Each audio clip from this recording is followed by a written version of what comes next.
other than Mark, who will be an apology.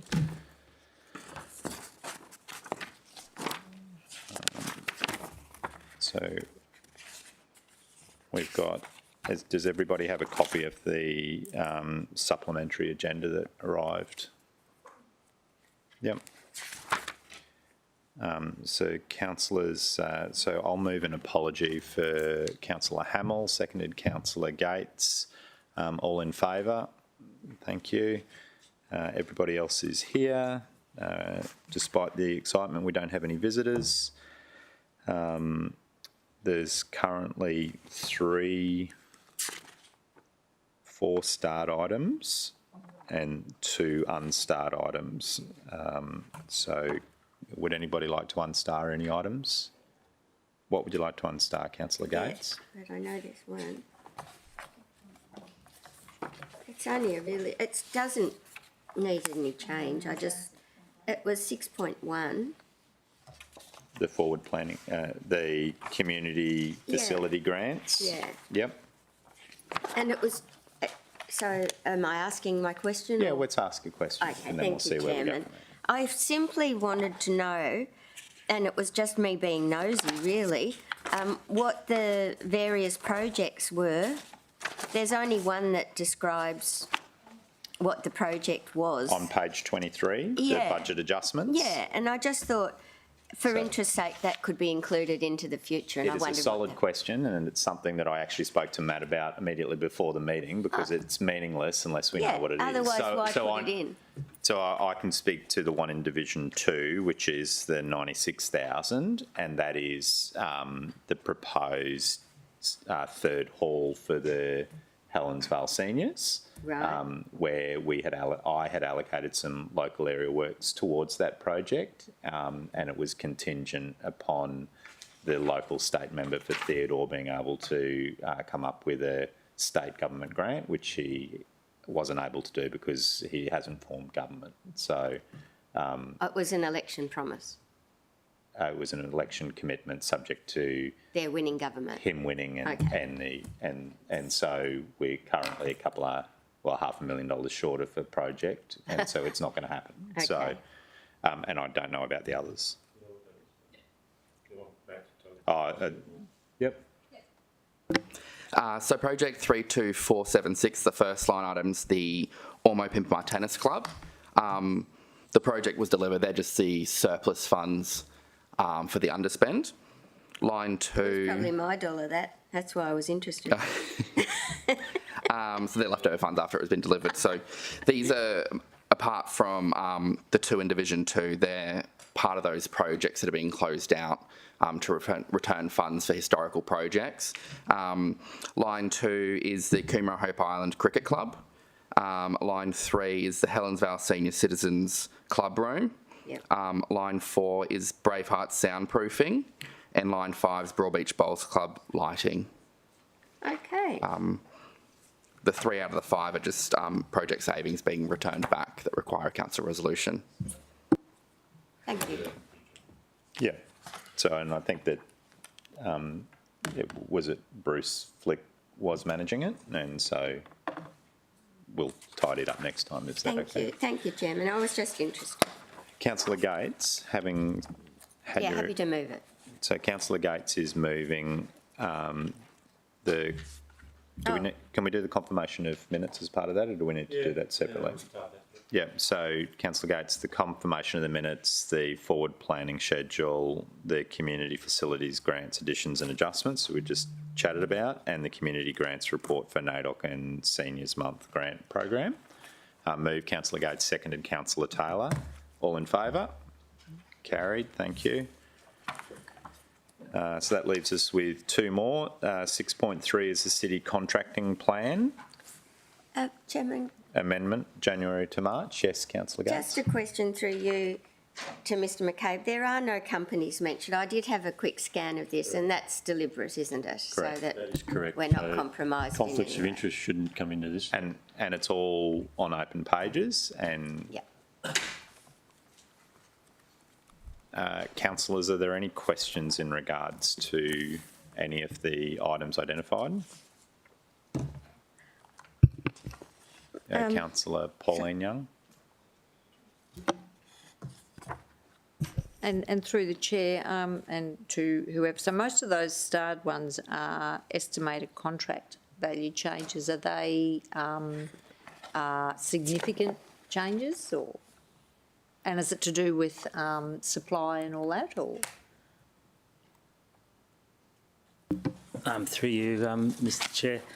So we have various amendments that are made during the quarter. So it's a summary of all the changes made during the quarter, such as contracts that were awarded, contracts that are added to the plan, so new items. And we also advise in this sort of the attachment 1, all contracts that are currently out to market. And also there are some contracts that were removed, so we're no longer, pursuing that strategy. So overall, it's a fairly routine set of amendments, and there's nothing significant to call out in relation to, supply chain issues or anything like that, really. Yeah. So you're sort of comfortable with where we're sitting at the moment on all of that? Because I know through audit the other day, there was something that came up, with supply chain issues and all that sort of stuff as to how it's going to affect us going forward. And I was just wondering, had that occurred in this 3 months? Yes, through you, Mr. Chair, certainly there were 19 contracts removed, and I believe that there has definitely been a lot of activity around adjusting, budgeting and all those kind of, including all those impacts of supply chain in their activities. So that's definitely been considered and would be starting to flow through some of these changes. And the 19 through the chair, the 19 contracts that were removed, are they minor contracts or something that we would anticipate seeing coming forward? I can provide, if you like, the 19 list that we do identify them here by their code, but we generally have quite a few. So that through changes, it might be that they're deferred, or the project may not be continuing, or it may be paused. So it's pretty standard to see a bunch of contracts removed. There's about 19. That's pretty typical of each quarter. Yeah. All right. No, I don't need to see the whole list of it. No, thanks for that though, Scott. Appreciate it. Councillor Gates. Sorry, Chairman. I couldn't find what the asterisks, the asterisks, are they the changes or? No, so through you, Mr. Chair, that where you see that Back to bold council. asterisk, that is, it's flagging that line to say that contract will be referred back to council at award. So we're just flagging that they're the ones that will be coming back to you at time of award. So we might have a significant contracting plan that sits on that contract where council has already provided permission, if you like, to award under delegation. But typically we like to tell you which ones are going to come back to you. So it's just for information, but Yes. the decision will already have been made. The contract would definitely have been, gone through the tendering, evaluation and award, but we would actually bring it back to you for a review or for, decision, if you like, around at award time. So Scott, can I just clarify there? So there will be a recommendation for it to be awarded, or a recommendation to council to be adopted to allow it to be awarded? So the two separate things in my mind. One is a decision of council to endorse the city officer's recommendation for the awarding of the contract. Yes. Or alternatively, the council noting that a contract has been awarded. Now, it would be, the actual wording is the recommendation to enter into the arrangement be brought back to council for consultation. Okay, so the consideration. first one. Consideration. So today, councillors, the way I saw it is that we had an opportunity, if we wanted to identify potentially other contracts that you would like to see to come towards council to be affirmed effectively by the council. That's correct. Or alternatively, if there were any of the starred items in regards to the asterisks that councillors may have felt didn't need to come back to council to be affirmed, That's absolutely or true. for a decision to be made. That's correct, Mr. Chair. It's an opportunity for you to say, well, I'd like to see this one come back. So, Councillor Gates, does that make it clearer? It does, and I did have one suggestion, not because of its expense, but because of issues, and that was the bulk curbside collection. I don't know how other representatives feel about that, but that's one that I would have liked to have. So effectively the blue bags? Yeah, Yeah, yeah, there've been quite a number of yeah. So- issues with the blue bags. So and- fundamentally, it would come back through Water and Waste as a recommendation in terms of who the current or the future supplier for that service may be before they were accepted. Yeah, rather than just happening. So what page is that, Councillor Gates? That's on page 25, halfway down, D10019. Yep. So councillors, is there an appetite to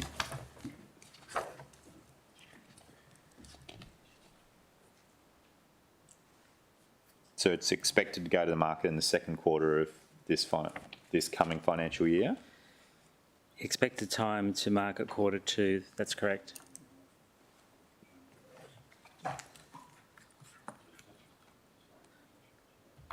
So, but, so this is the contract plan for 21-22.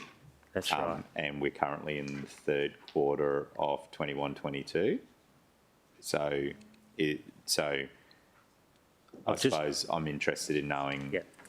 whether or not we can actually do what Councillor Gates would like, or has it already happened because Q2 is gone? I'll just refer through you, Mr Chair, to Officer Sandy, who has the information. Do you want to, you can. Just got to press the button there. You're off. Sorry, good morning, thank you. Through you, Mr Chair. So what happens with the quarters that are listed within the CCP, they're indicative only. It really depends on the progress with the business, on how they're pulling their scopes together. Sometimes it can hinge on other contracts that we're working on. So obviously we've got the large resource and recovery contract that's going through evaluation at the moment. So often you'll find a contract that we might be thinking we were going to get ready in Q2 to go to market, it may be delayed. Generally, we don't update those quarters as a matter of course of these because they adjust all the time.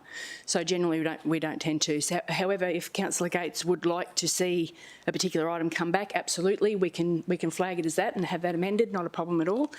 Generally, what we do is the ones that are deemed to be significant, and they're the ones marked with the asterisks, they're the ones under our policy where we say it's either over $10 million of a significant nature to council over a 5-year period, always come back to council as well. If we're entering into a contract that extends beyond 5 years, that always comes back to council as well. So we use that as the benchmark to say whether automatically we would asterisk it or not, or if there's a particular one that a councillor had a query on that they would like to see more. And in terms of, so we kind of, I don't think we're sure as whether or not with the bulk curbside collection, the invitation to offer. It's not gone out yet. It hasn't gone out No. yet. Do you need No, not to, yet. in your documentation, when you send it out, choose your words to allow for the flexibility of time for it to come through the committee process? Yes, so as part of our planning, when we actually get the package and are ready to go to market, we'll make sure when we're setting all the timelines for that particular package that we would make sure that if council has asked that we bring it back through for the recommendation to be adopted, that we would actually build that into the evaluation timeframes to make sure we have time to do that. So, and that would go out in the ITO document. Okay, so councillors, are we happy to, based on that, add that bulk curbside collection to come back through the Waste and Water Committee? Okay. I have one other question. Yeah, Councillor Gates, and then I have Councillor Patterson and Councillor Taylor and Councillor McDonald. Sorry, the only other question I had is there's a number that are listed on hold. Are there varying reasons for all of those? I mean, on page 23, there's auction services, and that's on hold. Is that the auction of properties for failure to pay rates, or what's that for? Through the chair, no. That would actually more be if we've got goods that we're disposing of that council no longer requires. So at the moment we're utilising an existing government arrangement that's in place. So it may be, we may have put it on hold because the business has actually gone, well, do we now really have the need? We need to reassess. All right. Sometimes it can be because there may be legislative things like a native title thing or something like that requires us to actually put a whole package on hold until something's resolved before we can go forward with it. Thanks very much. No problems. Councillor Patterson. Thank you, through you, Chair. I don't have any particular ones to add here, and good to see that ground maintenance is asterisked. I just had a kind of an unrelated question, but whilst you're here, we have had a discussion a few times, and I know you're doing some work on the commitment to looking at local contractors whenever we can. There was the corporate plan consultant who we had externally, and I've also just had a recent one brought to me on the CBD, which is done out of Melbourne. Now, if they are the best and there's reasons why there isn't a local group that can't do it, but I just wondered if you could give an update on that, because it does occur as odd that the locals didn't really get an opportunity to apply for those. Yeah, through you, Mr Chair. That's correct, and yes, 92% of our current contracts within the city are locally based. The commitment, certainly through the local buy program, is there.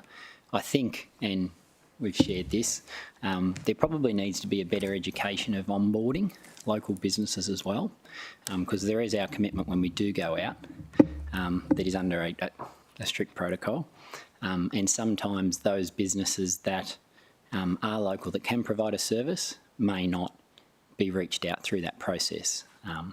So what I'd like to see, and certainly what we've committed to, and I think recently had that discussion, is that we do a better job of both engaging local companies that can do the work, also take our blinkers off a little bit, and if we do understand that there are businesses that can provide those services, potentially to approach them directly to be part of that process, and also take a more critical view on the actual tender evaluations themselves as to whether it's local services provided, value for money, quality. And again, through you, Chair, so when do you think that would be able to be done? Because it occurs from looking from my perspective is that this is really done at different department levels. They're kind of like, okay, well, we know these guys, we'll go with this. And it's not necessarily coming to you or having that assessment. So how do you make sure that, and when do you imagine that onboarding retraining would occur? Yeah, through you, Mr Chair, I'd like to think early in the next financial year. We do have to re-educate, our directorates because being reasonably new, I concur that there is a lot of that going on. So we just need to be mindful of that, re-educate and then go out to the local buyers themselves. Sorry, Sandy, did you? Darren. Yeah. Thank you, and through the Chair, I think it's just a general question in relation to our current contracts and obviously inflation in the last 2 years of supply. Is there any concern with any of our current contractors that are in the midterm of contracts that's flagging concerns with their contracts and their rates? Particularly scheduler rates can be a really big area which can affect contracts moving forward. Through you, Mr Chair. Thank you for that question, Councillor. Yeah, there's certainly, it's something that we're monitoring on a almost daily basis in relation, and there are very specific areas of concern around things like fuel in particular. So we're having lots of discussions with our current suppliers around how we might assist with some relief in relation to taking some of that cost bear as well in relation to, our contracts are very firm on protecting the city's interests, but we're definitely having more conversations around acknowledging what the market is doing, particularly in these areas of fuel and steel and timber and those kinds of conversations. and working with those, particularly the local suppliers, on how we might address some of their concerns. So because we want them to be viable as well, as in a very harsh environment, but also protecting value for money and the ratepayers' funds. So it's that fine balance, but we're definitely open to discussions, and we are monitoring it on a constant basis. At the moment, we're reasonably comfortable that we've got a handle on where the risks are. Construction obviously is an area where the margin is very low, so that will be a watching brief in relation to current contracts in play and the financial viability of our suppliers. We're certainly doing a lot to monitor it, and a lot to talk to our suppliers, and a lot to advise the business of anything that we see that might flag that there might be an increased risk or concern with a particular project or contract. Thank you. So if we did find a contract that's mid-term and there's obviously substantial changes in the contract, is a delegated decision to increase prices, or are there cases where they may have to go back out to tender and reevaluate? Through you, Mr. Chair, it's case by case. So generally, we're able to vary that contract, and we do that with consultation with the business and the asset custodian, the budget holder, etc. And obviously, we test that request to change, and if we're in a position where we are able to vary and we agree to vary, we can do so, and we do on occasions. If it was more severe an impact, where the contractor was in some kind of stress, financial stress, or there was some viability concerns, we would have to deal with that on a case by case. So either someone else taking over that business or that contract is an option, or obviously some kind of contingency, response where we do have to perhaps go back and visit the market and say, hey, we have this scenario. So we haven't had that yet, and so we're comfortable that we're going okay at the moment. Councillor McDonald. Thanks, Mr. Chair. On page 36, it's about laundry services. Can you just explain to me what services that we get there? Yeah, through the chair. That's primarily for our tourist park operations. So for Lifestyle and Communities Directorate. So for it's all like the beds in all the tourist parks, and some of the campgrounds have like beds, so sheets and towels and that sort of thing. Yeah. So they do that. That doesn't come under those people that. Not under the management rights. No, not at the moment. It doesn't. No. Okay. All right. Thank you. The other one I'd like to see come back is the Gold Coast ferry services. I see that's going to be awarded under delegation. I don't know how everyone feels. I think that should be something that comes back to council. Okay, through the chair, that was one that we have the existing contract was for a trial, so that's now run. As part of that trial contract, there was the opportunity for two by 5 year extension provisions, but the contract needs to be renegotiated. So that actually came back to council. Just trying to remember when, it was only in the last 2 months or so, we've actually got approval to go and start negotiations on a new, instead of a trial service, it's now an actual service with that one provider. So I'm trying to remember, there was actually something on that. I don't think it costs us dollars though, does it? I mean, we upgraded some infrastructure, but it's not at a cost to council in my recollection. That's correct, it's not. So there's no cost to council. Okay, yeah. I think I'm right with that. That's correct. So are you happy with that, Councillor? Yeah, well, if that's the case, yeah. Councillor Young. Thank you, Chair. And page 21, the stage 2 commercial dive operations for Wonder Reef, and I note that it says revenue-based contract. Have we got an amount that we think we're going to get as, sorry, through the chair? So I'm going to have a crack at answering that, because I think we do have an amount, and I think it's in our currently confidential budget papers. Yes, yeah, seen it there. And So I think so whilst it's going out and there'll be an expectation, the actual revenue budgeted amount is probably best dealt with In budget. special budget rather than here today. And my second question, again to do with that same item there is, and it may well again be the same answer, is that with this contract going out, is the policing of all the people that are actually fishing out there, because it is actually happening and it's set up as a dive reef, so we imagine that we're going to have people diving there, and I do know that there's a lot of I guess, discarded fishing debris and that under there at the moment. So is that contract going to cover, you know, whether we're going to be policing it, whether we're going to be using drones to catch fish people out there, that sort of thing? Okay, right. Through you, Mr Chair. So there's a couple of different contracts that we're looking at for this arrangement. The commercial dive operation is purely for them to conduct the commercial dive. There is also a separate arrangement that's been entered into for the maintenance of the reef. So that will, I would say, would definitely take up some of the, whether there's lines or whatever that have gone down and they can deal with. However, whether the policing piece, I'm not sure on. So am I able to take that on notice and we can provide that information back if that's Can I just ask, acceptable? with the maintenance of the reef there, is that a contract that will be added to this, or has it already been? No, that was it's gone to the company who actually subcontracted to the builder. It made sense that they put the coral in. They're there to maintain the coral and make sure the health of the coral for the next 12 months. Okay.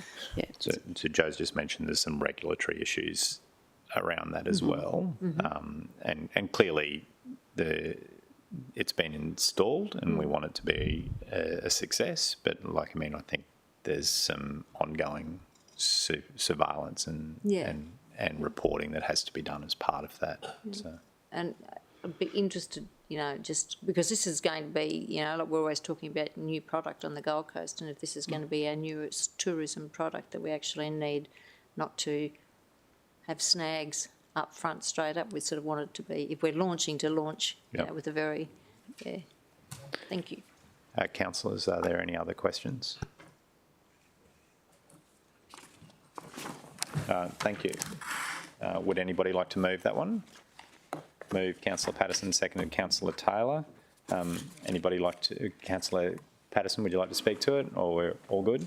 Councillor Gates. I just want to say how fantastic to have an officer up there who can answer every question across a very wide range of information. So well done. Thanks. Good work. Anybody like to speak against Sandy? No. All in favour? Carried. Thank you. Councillors, 6.4 is the 21-22 loan requirements. So I did have a question. Chairman, before you start, was there anything confidential within this? So had we released the figures that are detailed? This is this year's 21-22 loan requirements. So this ultimately is the wash-up of what we had predicted in loan borrowings from June last year. I get that. I just didn't think that we'd released the amount that's on the top of page 46. I thought that was a confidential decision. And I was surprised to see it within this Yeah, I guess report. the point I'd make is it doesn't actually talk about which land or which parcels of land and the like. I just thought it was a confidential So I think when we decision. made the decision, we knew what that amount was going to be. There's no way other than to do it as we've done today, well. which was actually my question. I'm sorry to interrupt. No, you're right. So because ultimately we had to be really careful with Yeah, it. it worried me. So which my fundamental question was the same, is do we actually need to draw on that given recent public announcements in regards to that particular property? Who would like to answer that? Like it at all. Chair, I'm not, when you refer to recent public announcements, Yep. can you just clarify? We're not planning to draw that money at all this financial year? So in this report removes that from the loan drawing. Okay, thank you. Right, is there any other questions, councillors? So I'll move that one because borrowing's borrowing, and Councillor McDonald is going to second it. All in favour? Carried, thank you. Councillor Taylor spoke to me briefly before the meeting regarding a proposal for a general business item that Councillor Vorster was interested in. I've just asked for some feedback from the Mayor's Chief of Staff because he is the city's spokesperson, and I suppose my initial concern is what that might mean in regards to our spokesperson one voice approach that we've had in terms of corporate comms. So the Mayor's Chief of Staff hasn't been able to get back to me to date. So my preference would be not to do that today, and that's not saying that we couldn't potentially do it in the next round, but I think we would need to be mindful of what a decision to change that external communications, because ultimately we clearly agreed to stream our live meetings. We've resourced officers in an appropriate manner to enable that to continue to happen, and I think that is something that we all agreed with. The step further of being able to create clips of that, I don't know what that means in regards to cost, and I don't know what it means in regards to the Mayor's been pretty clear in regards to city spokesperson. If he's not available, the acting mayor or the deputy mayor, and then chairs. So I suppose we just need to be mindful as to what that may mean. And then there's also, I spoke briefly to Mr McCabe about whether or not there's an interaction in terms of the local law in regards to meetings and the use of material. So, and it appears to be a bit silent, but I think we just want to make sure before we explored it, we knew what it meant in regards to dollars and impact. And I'm happy to be the one lucky enough to tell Councillor Vorster that, but he hadn't chatted to me about it beforehand. So I think that there's a couple of things that we just need to make sure were right before we went down that path. Councillors, is there any other general business? 9:38, we'll call the meeting closed.